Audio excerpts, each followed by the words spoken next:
Hello and welcome to another episode of the E-commerce Coffee Break podcast. Today it's a solo episode, so it's just me. I don't have a guest today on this show. And I want to talk about podcasting. Now, you're obviously listening to a podcast, so why would I talk about podcasting?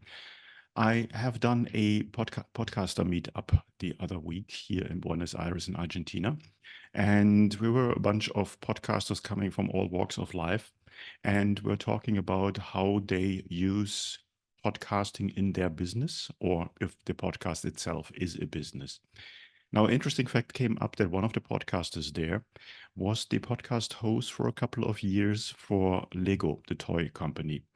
So I was wondering how a toy company, Lego Bricks, can facilitate a podcast in their business. This brought me on the idea to talk about this in this episode. So, how can you use a podcast if you're running a e-commerce business on Shopify? So, if you have a direct-to-customer business, a B2B business, how might a podcast and why might a podcast be a marketing channel that you want to look into?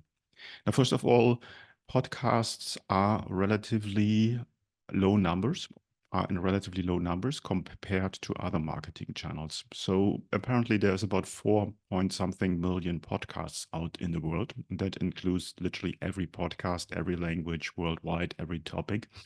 But only 10% apparently are live. Means 90% of the podcast have suffered something that's called pod fade. So basically they started and it has been shown that as an average after 7 episodes of the podcast, it just dies out. So people are running out of motivation, running out of content, different reasons why they stop podcasting.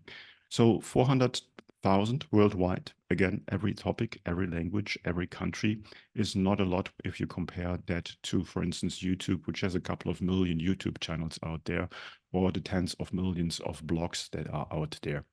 So we're looking sort of into a blue ocean.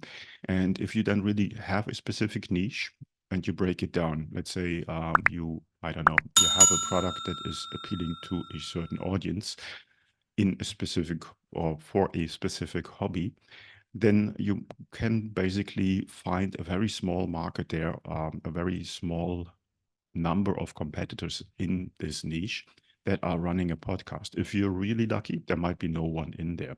Now, generally, people, specifically if they have a hobby or an interest, they are always on the search for information about this topic. If you're selling products in this niche, even better.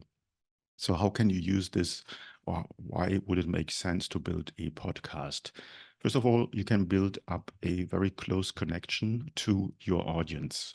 Audio, or in this case, if you're watching this on YouTube, video is a much more personal channel or way to connect with your customers, with your clients, with your audience than running Facebook ads, than posting text on blogs and so on and so forth. So you really build up a connection. You build up a connection to a person that stands for the brand, that stands for what you stand for as a company or what you do. So that's definitely a huge benefit there. And as said, if you are in a very specific niche, you might be able to reach a lot of people very, very quickly on Apple Podcasts, on Spotify, or any of the other channels because it's not as saturated as other marketing channels. Now, coming to the downside, why a podcast might be difficult to build. From a technical aspect, podcasting is very straightforward. It's very easy. You don't need to invest huge money. You can buy a half decent microphone and a webcam for, I don't know, about $200, $250, and you might be set and you have a semi-professional setup. The rest is relatively easy. So there is no science to it when it comes to the technical part of podcasting. But building a podcast itself, it's a bit of a long-term plan. So it's nothing that you will see results overnight, but you need to be just consistent and publishing and pushing more episodes out on a regular basis, on a regular schedule, so that people really rely on you coming into their ear. For instance, like say once a week. And you want to be there a lot, because that's when people will recall your brand, your voice, your name, your podcast. If you only publish a podcast once a month, that might be not enough that people will remember you and will subscribe and come back. So I would recommend to have at least one episode per week. Now, there lies the problem. you might not have enough content or content ideas at this point to come up with an episode a week for every week of the year. So that's something where you need to look into your business and into what you do and what you want to provide to your audience, if you can come up with enough content. And that should not be salesy content. So you don't want to have a ongoing sales pitch, but you want to provide helpful content. You want to provide something that your audience is interested in, that they can use in their life, in their business, and then connect that to your brand, to your product. And obviously at the end of each episode, you can have a call to action where you basically ask people to sign up for the newsletter or for going to a specific promotion page or something like that. So my take on e-commerce and podcasting, I think it's a awesome opportunity for a lot of brands out there, but you need to make sure that you are willing to invest the time and that you are willing to do this on the long run. As said, a podcast is not a overnight success. It will take quite some time to be really out there. But on the other side, you might be lucky and reach your audience when other competitors of yours do not reach them. Because obviously having an audio podcast means that they are listening to the content when they are not necessarily connected to the interwebs and when they're not sitting in front of a computer and when they're not looking at the screen, because people that listen to podcasts while they're doing the dishes, while they're commuting, while they're at the gym, and so on and so forth. And that's when you are in their ear with your message, with your story, with your brand. So let me know what you think about it. Leave a comment below the video or whatever app you use, or just message me directly. I want to know what you think about podcasting specifically for e-commerce brands, for D2C brands.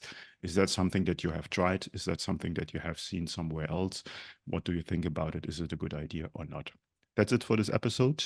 Next episode, I will have a guest again on the show, and I catch you there. Have a good one. Hey, Claus here. Thank you for tuning in to another episode. Before we wrap things up, I've got a couple of important points to share.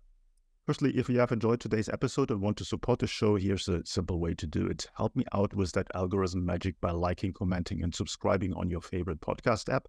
And if you're feeling extra generous, leaving a rating would be great. Your support helps me bringing more impactful guests on the show, and it makes it easier for others to discover the podcast. Secondly, I want to talk about to all your business owners out there. Here's a question. Are you tired of juggling everything in your business while struggling with your marketing tasks? Fed up with hit and miss experiences of hiring freelancers or agencies that don't quite get your vision? But perhaps you're not ready to commit to a full-time in-house marketer just yet. Well, I've got a solution for you. Introducing our fractional marketing team. My team and I provide top-notch experienced marketing professionals to become an extension of your business. Not only will they save you up to 50% on cost compared to traditional hires, but they also take care of all this time-consuming, repetitive and complex marketing tasks that have been holding you back. And this way, you can concentrate on what truly matters, the core of your business. To learn more about how we can help you to scale up your online sales with a fractional team member, head over to our website, smart-ecommerce-marketing.com, or reach out to me directly and I'll get you the details. You will find the links in the show notes. Thanks for being a part of our podcast community, and remember, your support means the world to me. Until next time, see you then.